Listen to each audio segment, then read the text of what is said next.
क्या बालक सब ठीक ठाक? ये जो बोर्ड पर टॉपिक लिखे हैं टोटल डिफरेंशियल कोफिशिएंट,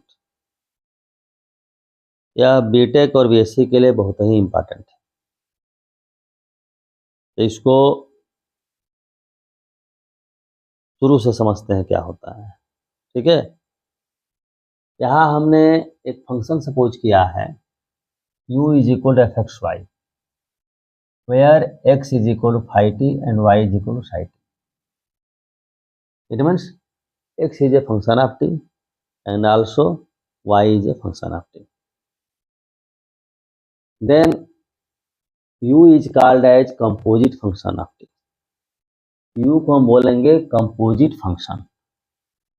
ठीक है, अब यहाँ बेटा हम ये कह रहे हैं कि u जो फंक्शन है केवल एक वेरिएबल पर डिपेंड नहीं है, दो वेरिएबल पर डिपेंड है। इसका मतलब ये हुआ आपका कि यहाँ इंडिपेंडेंट वेरिएबल दो है, एक x है और एक y है, और x के लिए इंडिपेंडेंट वेरिएबल है t, y के लिए इंडिपेंडेंट वेरिएबल है t। अगर x और y दोनों को रिप्लेस कर दिया जाए इसमें फाई टी और साई टी से, तो u जो होगा t के टर्म में रिप्रेजेंट होने लगेगा, यानी u जो होगा आपका t का फंक्शन बन जाएगा। तो उस स्थिति में du अपन dt निकालेंगे ऑर्डिनरी डिफरेंशिएशन के द्वारा, सीधे t के डिफरेंशिएट कर देंगे। तो du अपन dt को बोलते हैं टोटल डिफरेंशियल कोफिशिएंट। कभी कभी क्या होता है कि x और y जो इंडिपेंडेंट वेरिएबल है उसको t के टर्म में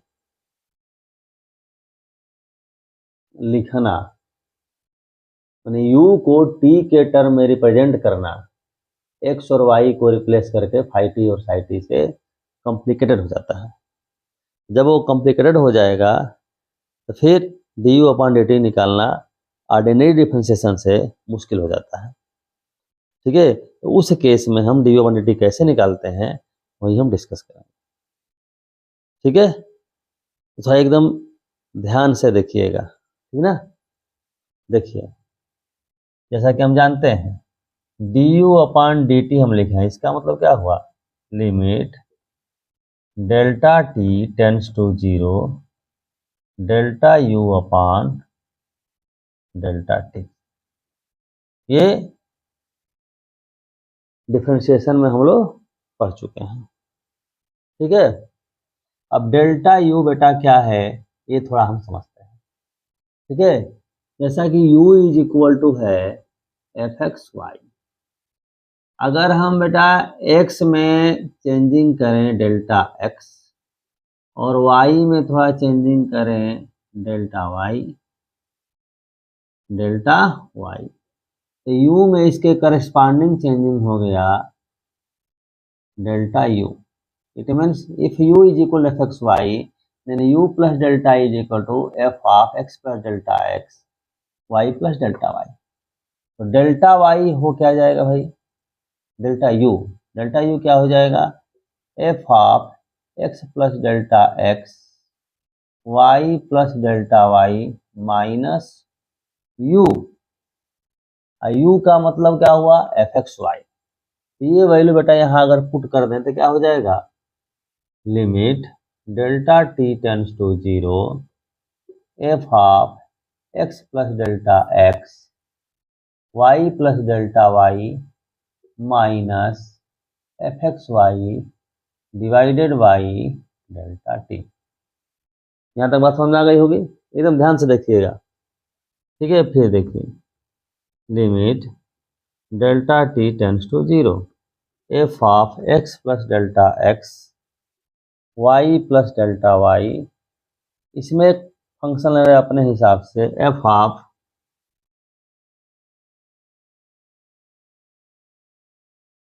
x y plus delta y, ये फंक्शन हम सब्ट्रैक्ट किए, इसी को ऐड कर दें, F of x y plus delta y आई माइनस एफ एक्स वाई रहेगा डिवाइडेड बाई डेल्टा टी। ठीक है, तो किसी भी बी फंक्शन को हमने सब्ट्रैक्ट किया, इसी को ऐड कर दिया, कोई फर्क नहीं पड़ेगा। अब इसे बेटा लिख सकते हैं limit delta T tends to 0 F of X plus delta X Y plus delta Y minus F of X Y plus delta Y divided by delta T plus limit delta T tends to 0 F of X Y plus delta Y minus F X Y divided by delta T. ठीक है, इतना लिख सकते हैं हम। Limit दो limit कर दिए। अब यहाँ हम क्या कर रहे हैं, यहाँ हम देखें इसमें चेंजिंग किस में है, तो देख रहे हैं कि y प्लस डेल्टा वाई यहाँ भी है, y प्लस डेल्टा वाई यहाँ भी है, मतलब y में कोई चेंजिंग यहाँ नहीं कर रहे हैं। ये मत समझिएगा कि डेल्टा वाई यहाँ चेंज किए हैं, भाई यहाँ दोनों में हम चेक करते हैं, y प्लस डेल्टा वाई यहाँ y प्लस डेल्टा वाई है, यानी दोनों जगह y की वैल्यू सेम है, तो y में चेंजिंग नहीं है। चेंजिंग है किसमें, तो x में है, x प्लस डेल्टा एक्स, यहाँ क्या है केवल x है ओरिजिनल। इसको क्या करें कि डेल्टा x से अगर यहाँ डिवाइड हम कर दें और डेल्टा x से ही मल्टीप्लाई हम कर दें, डेल्टा टी था, डेल्टा डेल्टा कट गया अपन डेल्टा टी, उस तरीके से यहाँ हम क्या करें कि डेल्टा y से डिवाइड डेल्टा y अपन डेल्टा टी। अब जरा ध्यान दीजिएगा, यहाँ हम ये देख रहे हैं यहाँ, अब डेल्टा टी ध्यान दीजिए, यहाँ से अगर डेल्टा टी अगर टेंड्स टू 0 होगा, डेल्टा टी अगर टेंड्स टू 0 होगा तो ऑटोमेटिकली डेल्टा एक्स भी टेंड्स टू 0 होगा, डेल्टा वाई भी टेंड्स टू 0 होगा। ठीक है, इसमें कोई दिक्कत नहीं है। तो ऐसा है कि यह जो है आपका यहाँ, इसके लिए लिमिट हम ले सकते हैं limit delta X tends to 0 F of X plus delta X Y plus delta Y minus F of X Y plus delta Y divided by delta X. इसका लिमिट एक अलग लेते हैं, limit delta T tends to 0 delta X upon delta T plus ऐसे ये limit क्या लिखें delta Y tends to 0 F of X Y plus delta Y minus F of X Y upon delta Y. यहाँ limit delta T tends to 0 delta Y upon delta T हो जाएगा। अब यहाँ हम क्या देख रहे हैं, y में कोई चेंजिंग नहीं करें, y को कांस्टेंट मान करके x के लिए हम डेरिवेटिव निकाल रहे हैं, तो इसको हम क्या बोलेंगे, इसको बोलेंगे हम del F upon del X. क्या बोलेंगे, del F upon D you upon D T निकाले हैं, del F upon del X. आइए ये क्या होगा D x upon D T plus ऐसे ये क्या हो जाएगा del F upon del Y, ये क्या हो जाएगा D Y upon D T. This is very very important. ठीक है, इसको क्या बोलेंगे टोटल डिफरेंशियल कोफिशिएंट। ठीक है, कोई दिक्कत नहीं है, ठीक है ना। अब देखिए जरा सा, अगर मान लीजिए हम कहें कि इसको हमें u है ये D U upon D T, अगर D U by D X अगर चाहिए तो क्या होगा बताइए, टी के जगह एक्स आ जाएगा, यानी del F upon del X D x upon D X plus del F upon del Y D Y by D X. D x upon D x क्या हो जाएगा 1, यानी हो गया D you upon D x is equal to del F upon del X plus del F upon del Y into D Y by D X हम लिख सकते हैं। ठीक है, यहाँ तो कोई दिक्कत नहीं।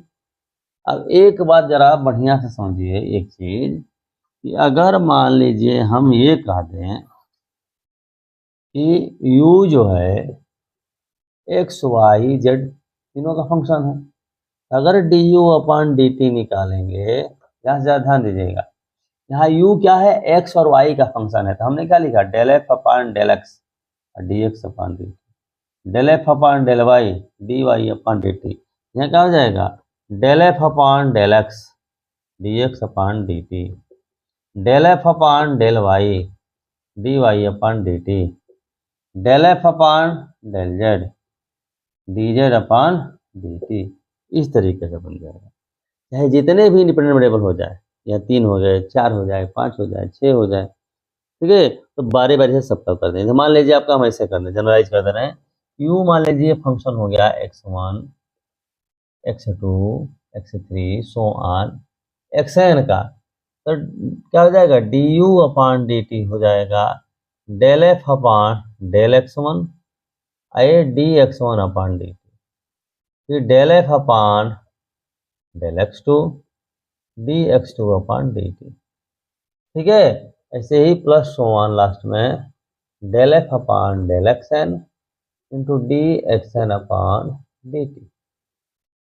बात समझ आ रही होगी, कोई दिक्कत नहीं, ठीक है।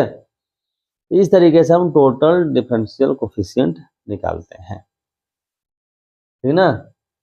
यहाँ की बात अंडरस्टूड है, जो हमें बताया डेल्टा टी अगर टेंस टू 0 है तो डेल्टा एक्स भी क्या होगा, टेंस टू 0 होगा। जैसे यहाँ लिख रहे हैं U plus delta U, X plus delta X, Y plus delta Y. थोड़ा सा और क्लैरिफाई हम कर दे रहे हैं कि जैसे x इज इक्वल टू क्या है, फाई टी है, ध्यान दीजिएगा। तो x प्लस डेल्टा एक्स का मतलब हुआ phi t plus delta t, ये मतलब है। और y प्लस डेल्टा वाई का मतलब हुआ Sai T plus delta T. इसलिए बोले थे कि वहाँ जो लिमिट लिए थे हम, डेल्टा टी अगर यह 0 हो जाए ऑटोमेटिक यह भी 0 हो जाएगा, और यह 0 हो जाए तो हो जाएगा फाई टी। अब फाई टी हो जाएगा, हो जाएगा एक्स, तो डेल्टा 0 होगा तभी तो होगा। मतलब डेल्टा टी बेटा अगर टेंस टू 0 है तो delta x automatic tends to 0 होगा, delta y automatic tends to 0 होगा, है ना। यहाँ तक डेल यू भी ऑटोमेटिक टेंस टू 0 होगा, समझे बात को। लेकिन उसका रेशियो टेंस टू 0 नहीं होगा, उसकी वैल्यू निकलेगी, ठीक है। उसी को तो हम बोलते हैं डिफरेंशियल कोएफिशिएंट। ये जो आपका जो हम कर रहे हैं, ये जो डेल जो साइन जो दे रहे हैं, ये क्या है आपका पार्शियल डिफरेंशियल का होता है। पार्शियल डिफरेंशियल आप जानते हैं क्या होता है पार्शियल डिफरेंशियल, कि अगर 2 इंडिपेंडेंट वेरिएबल है तो एक इंडिपेंडेंट वेरिएबल में डिफरेंशिएट कर रहे हैं तो दूसरे वाले को कांस्टेंट मान लेते हैं। Del F upon del x का मतलब क्या है कि एक्स को वेरिएबल मान लेंगे, वाई को कांस्टेंट मान लेंगे। Del F upon del y का मतलब क्या है कि वाई को वेरिएबल मान लेंगे, एक्स को कांस्टेंट मान लेंगे, ठीक है। अब आपको ये बात समझ में आ गई होगी। ये जरा देखिए, अभी हम लिखे थे u is equal to F X Y, तो D you upon D T is equal to del F upon del x into D x upon D T plus del F upon del Y into D Y upon D T. यानी हम D you upon D X अगर करें, T के जगह X लिख देंगे, यानी del F upon del x into D x upon D x यानी 1 हो जाएगा, del F upon del Y into D Y upon d. ऐसा ही हम D you upon d y भी निकाल सकते हैं। तो ये रिजल्ट मिला हमको। अगर मान लीजिए हम ये कह दें, ठीक है, F X Y is equal to C है कांस्टेंट, तो उस स्थिति में आपका जब इसको डिफ्रेंशिएट हम करेंगे, ठीक ना, जैसे u is equal to F X Y, U F X Y is equal to C, मतलब D you upon D T जो होगा क्या होगा, D C upon D T, यानी 0 हो जाएगा, है कि नहीं। समझ को, यानी क्या हो जाएगा, del d you upon D t क्या हुआ, del F upon del x into del f into क्या होगा, D x upon D T plus del F upon del Y into D Y upon D T is equal to 0 हो जाएगा, ठीक है। हम किसके रिस्पेक्ट में किए, टी के रिस्पेक्ट में किए। यही अगर एक्स के रिस्पेक्ट में करते हैं तो क्या हो जाएगा, del F upon del x into D x upon D x यानी हो जाएगा 1, del F upon del Y into D Y upon D x is equal to क्या हो जाएगा 0। यानी यहाँ से बेटा d Y upon D x का एक फार्मूला बन गया minus del F upon del x divided by del F upon del Y. ये वेरी इंपॉर्टेंट फार्मूला बना, इसको हम वेरीफाई करके आपको दिखाते हैं, ठीक ना। ये देखिए इस इक्वेशन आप परिचित है, A X square plus 2hxy plus B Y square plus 2gx plus 2fy plus C, ठीक है। ये आपका दिया हुआ है, इसको हम मान लें कि यू है।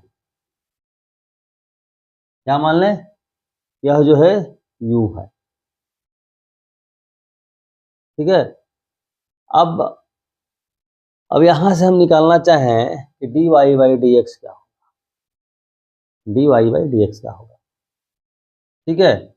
तो d Y by D x अभी क्या दिया हुआ आपका, u is equal to c, या u इक्वल टू मान लें हम 0 अगर मान लें, एफ एक्स वाई को एफ एक्स वाई ही तो है, एक्स और वाई का फंक्शन है। अगर ये 0 मान लिया, 0 मान लिया तो क्या हो जाएगा आपका, ये डी यू या del F upon del x, f लिखें या यू लिखें उससे कोई फर्क नहीं पड़ता। एफ जो है क्या यू के जरिए जाएगा, del u upon del x लिख सकते हैं, ठीक है। यहाँ जो है आपका जब इसको करेंगे तो क्या हो जाएगा, D Y upon D x is equal to क्या हो जाएगा, minus del u upon del x upon del u upon del Y.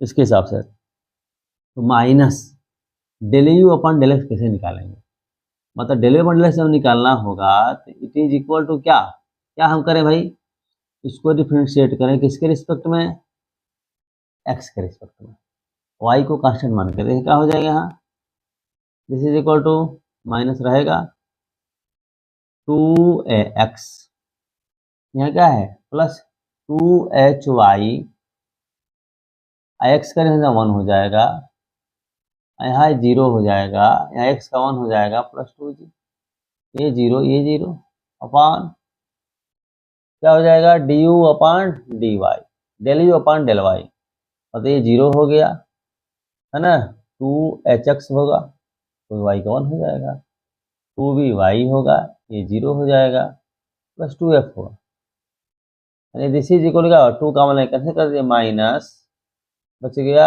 ए x plus H Y plus G upon H x plus B Y plus F, ये होगा, ये समझ गया, ठीक है। अब इसी को जनरली डिफरेंशिएट करते हैं इसी चीज को, देखिए इतना आता है कि नहीं। इसको अगर डिफरेंशिएट करें किसके रिस्पेक्ट में, एक्स के रिस्पेक्ट में, क्या हो जाएगा 2ax प्लस यहाँ करेंगे तो क्या हो जाएगा 2h जो है कांस्टेंट हो गया, x first function y second function, तो फर्स्ट फंक्शन इंटू सेकंड का differentiation plus second into first का x का 1 हो गया, प्लस यहाँ क्या हो जाएगा 2by dy by D x होगा, प्लस यहाँ क्या हो जाएगा 2g होगा, ये 2f dy by D x होगा, 80 का तो हो जाएगा 0, दिस इज इक्वल टू 0, क्योंकि इट इज इक्वल टू 0 हमने माना है।